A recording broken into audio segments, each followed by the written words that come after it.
But if you look at the ground rules that Mike Lawler set for this town hall, it says attendees other than accredited members of the press must live in New York's 17th congressional district. Proof of residency is required. Donald Trump and the MAGAs may pretend that these are paid actors who show up, which basically is telling, because everything's projection and confession when it comes to Trump and MAGAs. That means they probably do that.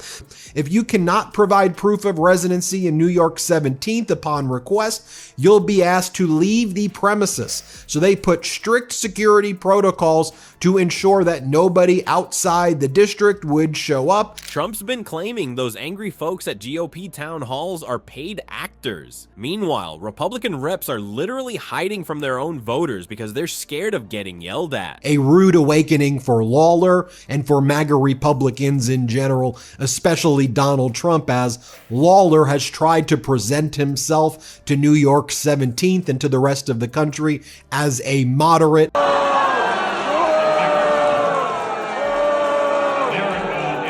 My record speaks for itself.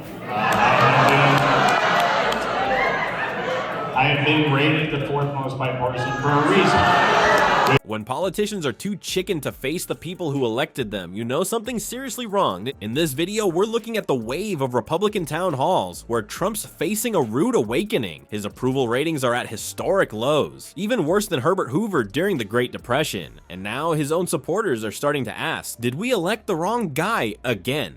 Before we move on, I'd like to ask you a small favor. If you appreciate this content, please take a second to like this video and subscribe to the channel. Over 98% of you watch the videos without subscribing. It costs you nothing, but it makes a huge difference to us. So did you click the subscribe button? Great, thank you so much.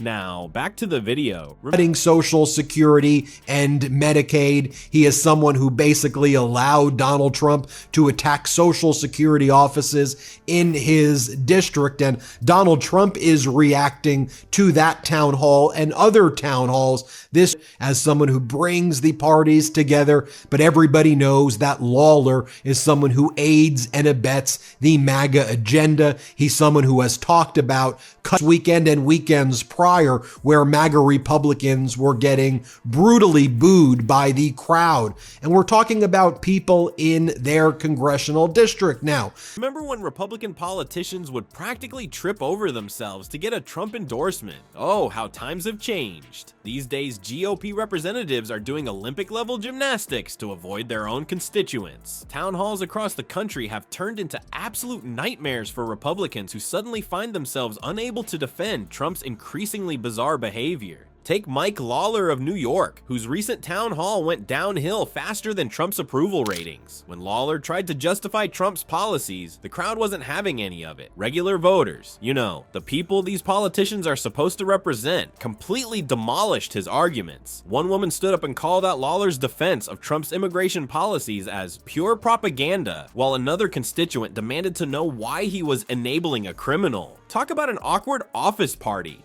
As Lawler fumbled through his responses, the crowd's reaction was about as warm as a January swimming pool. Here's what Donald Trump posted after Lawler's town hall. Trump wrote, "The radical left Democrats are paying a fortune to have people infiltrate the town halls of Republican congressmen. And at all of these town halls, these are people from the district. We're talking about independents, we're talking about Democrats, and we're talking about the non-MAGA Republicans who are livid at Donald Trump." It should be noted that Donald Trump's approval rating in the recent CNN poll is about 41%, and the recent Washington Post ABC Ipsos poll, 39%. People booed, they yelled, some even walked out. At one point, when Lawler tried to pivot to talking about the economy, a voter shouted, "Answer the actual question." Ouch, that's gotta sting worse than one of Trump's spray tans gone wrong. And how did the orange man himself respond to these town hall disasters? In classic Trump fashion, of course. Instead of acknowledging that maybe, just maybe, voters have legitimate concerns, he claimed the attendees were paid actors and Democrat plants. This despite local news verifying these were registered voters from the district. Trump calling others actors is like a skunk complaining about the neighborhood smell. Pure projection from the guy who literally hired actors for his campaign announcement in 2015. Independents in those polls, Donald Trump has an approval rating amongst that cohort of about 27 to 30%. They absolutely hate Donald Trump. In both of those polls, it is the lowest in modern presidential history, dating back, in fact, over 80 years. Trump has a lower approval rating than any president in modern times, and for the past 80 years.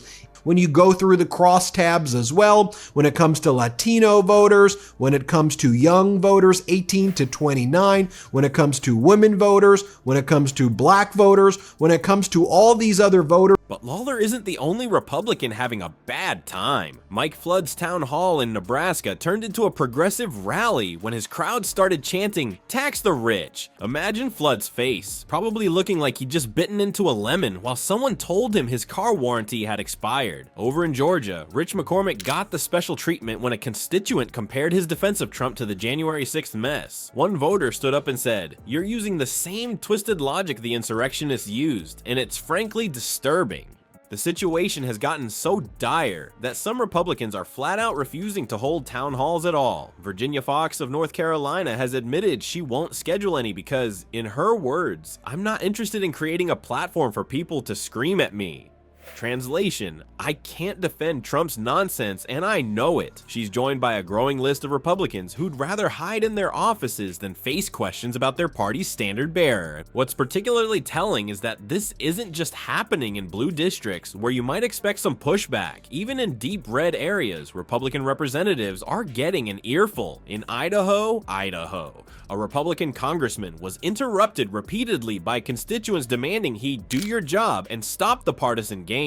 When you're losing Idaho, you know something seriously wrong with your message. The real kicker in all this, Trump's approval ratings have tanked to historic lows of around 40%. That's worse than any modern president at this point in their term. Even Herbert Hoover during the Great Depression was more popular. At least Hoover had the excuse of an economic collapse. Trump's excuse is, well, being Trump. These town halls reveal something important. The gap between Republican politicians and their actual voters is widening faster than Trump's waistline after a KFC delivery. While elected officials try to maintain loyalty to their orange overlord, regular Republican voters are increasingly asking, wait, this is what we signed up for. Even in conservative strongholds, people are questioning whether the GOP's blind devotion to Trump is actually serving their interests. One particularly striking moment came when a self-described lifelong Republican stood up at a town hall in Wisconsin and said, "I voted for Trump twice, but I can't defend him anymore. Why are you still trying to?" The representative had no answer, just awkward silence followed by a clumsy attempt to change the subject. That silence speaks volumes about where the Republican Party finds itself today. And here's the thing, Republicans aren't just getting tired of Trump's antics at town halls. According to recent polls, even his own party is starting to lose faith. The percentage of Republicans who think Trump's been at least a good president has dropped by around 10 points since January. Ouch! Trump sold his followers the political equivalent of a timeshare presentation. Lots of promises that sound amazing until you actually sign the papers. Now his supporters are stuck with buyer's remorse while watching the fantasy crumble. The MAGA dream is turning into a nightmare, and Republicans are waking up wondering how they got here. No wonder their representatives are hiding.